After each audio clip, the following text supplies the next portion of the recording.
it's all, we're doing everything besides one wine that we make. Well, the business has been open since 2012. We started the vineyards in 08, 09, so this was all Concord, Niagara when we first started it. And since then, we took everything out, restarted, leveled the land. We added drain tile to every row and replanted. We started with about 12.5 acres on this site, and then we expanded in 2017, 2018 with about another 18 or so acres.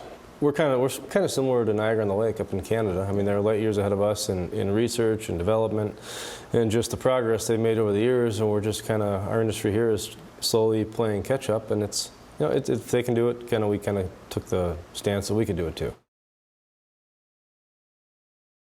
So we started off with Riesling and Pinot Noir, then we planted Cab Sauv, Cab Franc, Merlot, Petit Verdot, we have some Gruner Veltliner, Pinot Gris, Chardonnay.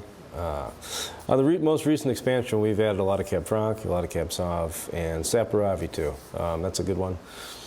Yeah, it's just all the varieties that we found throughout the years that really thrive here and that have worked on our sites.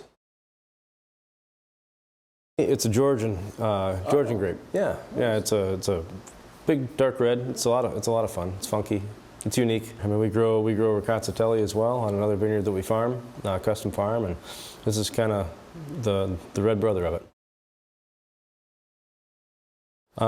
We focus. We hire really good people, and we follow good recommendations, and we buy really good equipment. So between all of it, we kind of get the job done.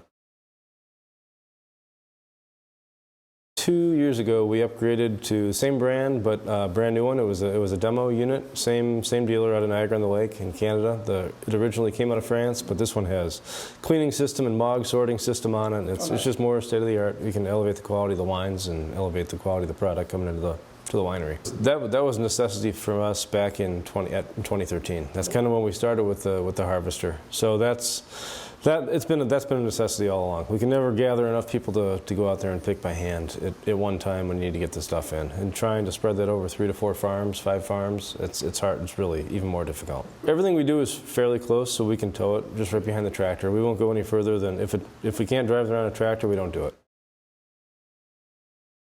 I mean, we've always kind of wanted to be 100%, or at least close to 100% tasting room. It's just the model that we follow. Being a small producer, we don't have lots of excess wines to ship all over the place and sell wholesale. Well, we do supply some small select restaurants. That works within the business plan. We have expanded shipping to over 40 states with Vino Shipper. That's been an awesome, really cool software that's allowed us to get the product out there a little further on our own terms. So that's worked out really well too. We own about 30. I think we're doing 55 to 60 or so, within the region too. Overall, yeah. It was definitely interesting. I'll say that it was kind of like, well, we have this tasting room, and now we can't use it. So now it almost became like this crazy delivery model and drive-through type of model where people were just picking their wines up off the front steps. It was crazy. It was odd. And there was a lot of space to be filled, and it was surreal, really. I mean, it was things that just never happen. Yeah. So it was just completely wild. We're lucky. We're so fortunate for the customer base that we built, and the people. They just took great care of us.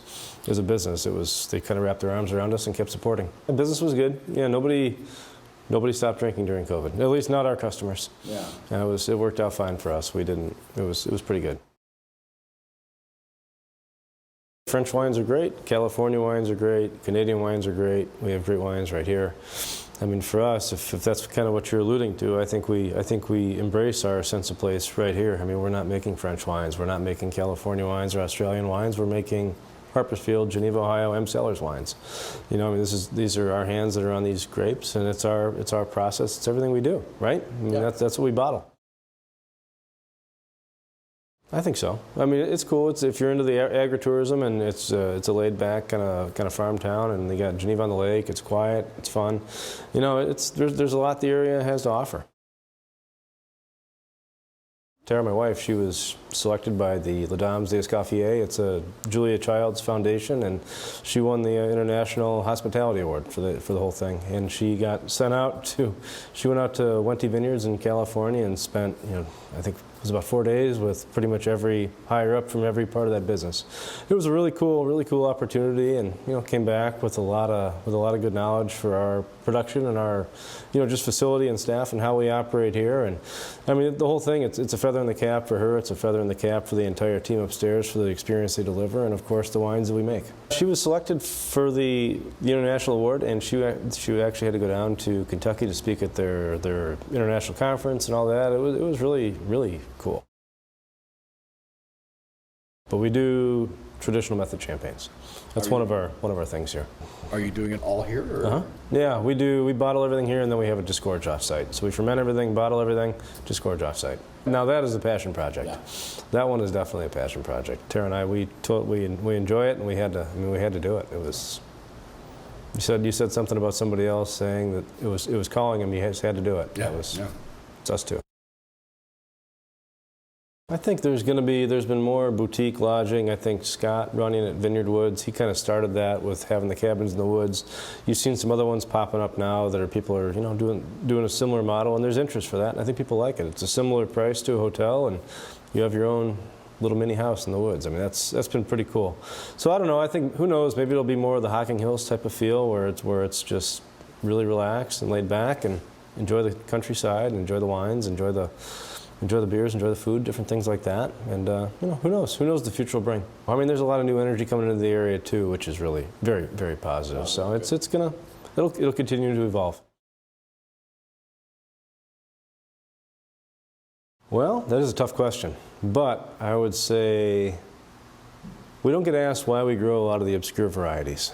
So that is. Go ahead. You can ask. Why do you grow these? Why do we? Very original question. Yeah. Thank you. We do it just to be different. I mean, we like something unique. You can get the same thing everywhere, and I think it adds a lot of value to our own production, and it's interesting. We got to be different, got to be interesting, and most importantly, it has to be good. www.mcellars.com. Pretty easy to remember. Are you by appointment? People can wander in? Nope, just come on in. We're open to the public 7 days a week. Just check the website for the current hours, but we're open every day.